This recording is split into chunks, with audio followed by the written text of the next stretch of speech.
Hey everybody, it's Eddie J on Crypto. Hope you're having a great day. Excuse me.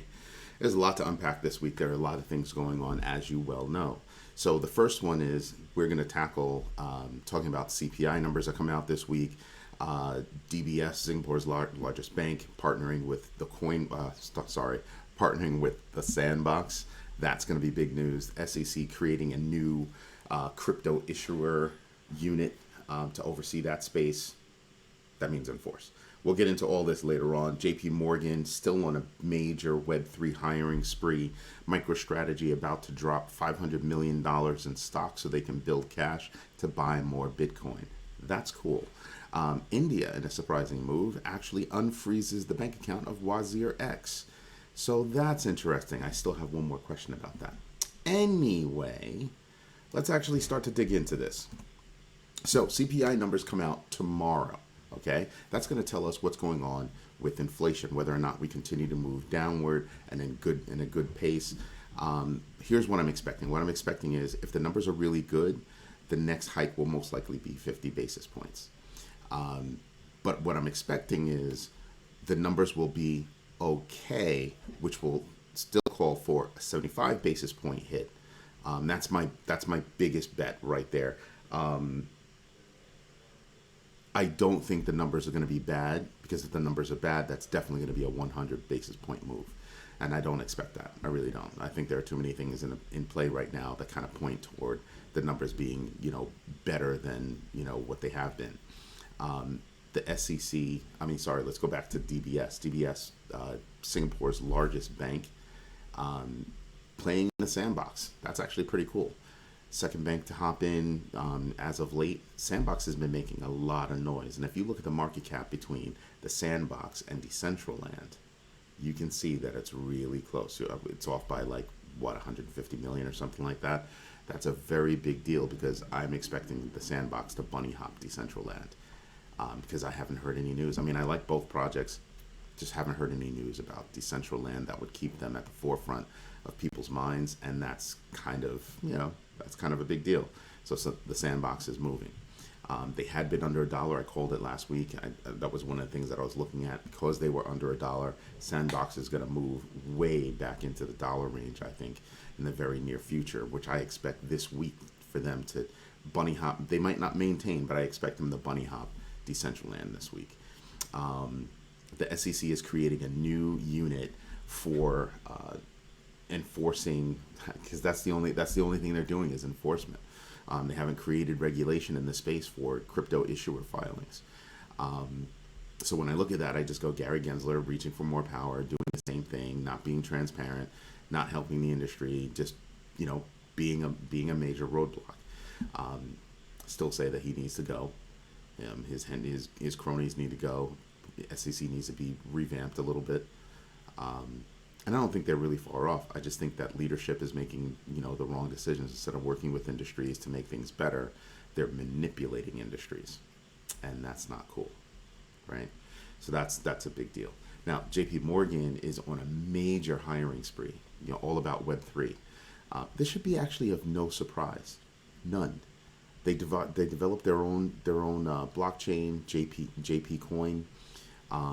They've got Onyx Digital Assets, which is a clearing platform that they've already cleared collateralized mutual fund assets from BlackRock. They expect to tokenize, $1 trillion more as they go forward. So yeah, so the next hiring tranche is most likely focused on payments. So yeah, and I keep telling people, pay attention to what traditional finance is doing and pay attention to what these crypto exchanges are doing. So far from what I see, the smartest crypto exchanges out there are Binance and FTX, especially FTX. Sam Bankman-Fried is playing no games. After buying that 30% stake in Skybridge Capital, Anthony Scaramucci, buying a 30% stake in that, and everything else that they're doing to move in the opposite direction, to take their crypto exchange and move it toward traditional finance, combining the best of both worlds. Well, JP Morgan's on the other side of that, doing the same thing with the same idea in mind. I'm just saying, the best companies that are going to be out there, the best ones that are going to be left, are the ones that know how to combine both sets of services. The one advantage, and this is what I keep pointing to for those exchanges that aren't moving, the one advantage of traditional financial institutions is the fact that they already have the customers. So they might be losing customers to the other side, but they'll get them back as long as they keep making smart moves toward crypto, because then why would you move? You'll continue to keep your money in the bank, right? And that's how they make money. So if you're looking to have, financial independence, you may or may not keep your money in the bank. Or you might decide, I'm going to use a portion of crypto, a portion of cash, these different kinds of vehicles to maintain my money. And that's really how it's going to work. So pay attention to that space. MicroStrategy, wow. They're going to dump another $500 million worth of stock so they can buy another $500 million worth of Bitcoin. Now that'll most likely happen, during an OTC trade, meaning direct. But still, that's really good news about the space, and I'm digging that. I'm definitely digging that. India, in a surprising move, or at least surprising to me, in a surprising move, they've now unfrozen the account of WazirX. The reason why that's a big deal is because there was a lot of noise around 16 firms that were being investigated by the Enforcement Directorate of India. And WazirX was one of them. They were looking for the founders of WazirX. They had frozen bank accounts. They were going full bore. Well, WazirX has been cooperating with the Enforcement Directorate, and they're getting their bank account unfrozen. That's a big deal. So I think things are starting to move properly and move better for WazirX. My question is still, who owns WazirX? Is it still a standalone exchange, or does Binance still own, or does Binance own a piece? Because remember that whole thing, no, we don't own you, you own yourself, no, you own us. That was going back and forth for a minute. So I'm paying attention to that, and I'll be interested to find out what that story is. Anyway, let's take a look at the numbers, because the numbers are actually telling us some really good stuff right now. Let's go on over here. All right, so we know what, we can refresh one more time. That's not a big deal. All right, so everything's refreshed and not looking at any of this Terra crap, because that's just insane. Is anybody down? Look at this. You know my rule, 5%, right? Look at that. It's easy. Chile's on the wrong side, but that's only 4%, so not really, right? Anybody else over here that I care about? Nope. Nothing over there. Nothing on this list is making me, go hog wild. However, when you come over to the winning side, don't ask me. I have no idea what this Loom network is. I don't care about that 163%. Those are whales moving things. I'm not touching it. I haven't done any research. Not even thinking about it. Same thing with Golem. Like, really? Seriously? Yeah, no. Don't know those guys. Celsius, not touching for obvious reasons.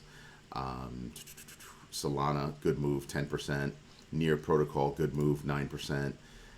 Anybody else on this list? Avalanche making noise at 6%. Cadena popping a little bit at 5%, but that's about it. Uniswap I like to pay attention to because, decentralized exchange, and they have been making moves. Harmony, I am paying attention to Harmony. Again, 5% and below, you're not really making big moves. You're just a little positive. A little positive is not bad, by the way. Okay, it's not bad. Yes, we'll save changes. Let's see. We also have, let's actually start from the top. Remember, tomorrow are the CPI numbers. Again, fair numbers, I'm looking at, 75%. Good numbers, maybe we do 50 or 75 basis points. Good numbers, maybe we just do 50. I'm thinking they're going to stick with the 75. I think 75 is the hawkish number that everybody's looking at. Bad numbers, going to see 100. I don't think we're going to see bad numbers. So I think we're closer to the 75 than any of the other, opposite of the end choice or opposite of the middle choice. So and the reason why is because you just have data that's been coming in and other things that have been telling them, numbers are probably going to come in all right. Right? You're going to see another month of downward trend. It depends on how big that downward trend is going to be. If it's just fair and okay, you're going to get 75 basis points, I think. That's what I think. And that's going to affect the market, right? That'll affect the market. But I think 75 is already baked in. I know it's baked in for me. I think it's going to be baked in for others, right? If it's a 50, everything's just going to take off. It'll be bonkers. It will definitely be bonkers. So I'll be looking for, at that point, I'll be looking for the pullback. I'll ride it up. And as soon as I see a 2-3% pullback, I'm out. And then I'm going to cash out. And I'll wait for everything to pull back, dust to settle, get back in. That's the plan for me right now. Fear and greed index, I am actually interested in. It's been 25 for a little bit. Again, like I said, people still have fear, but I think that can change tomorrow. Again, tomorrow's the 13th, so you do have the merge that can happen from the 13th to the 15th. Somewhere between there, the merge is going to happen. Even Google's got a countdown for the merge. So it's all a very big deal. Here's something I'm also paying attention to. Do you see this number on Binance? I mean, on Bitcoin? 22,147. Look at where it was. All the way down here. Touched 18. Had a lot of us thinking, wow, is it going to hit my lower band, that blue band down there? Nope. Somehow it popped back up. There's been some good news. There's been some good movement. I think the merge is going to bring more movement. The Ethereum merge is going to bring more positive movement. I also think on the 22nd, that's going to bring more positive movement for Cardano. Don't sleep on that.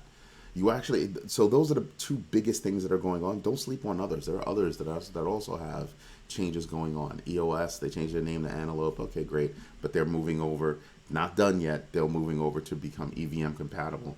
That'll be interesting.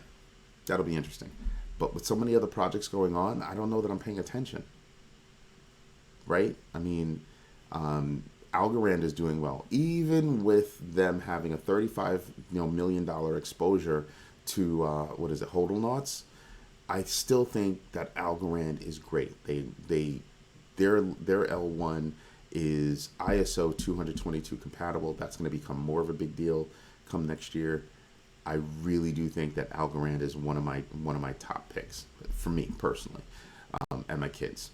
So that's pretty cool. Looking at the big picture, yeah, you see a little bit of red on Ethereum, but look at the number. It's 1745. Seriously.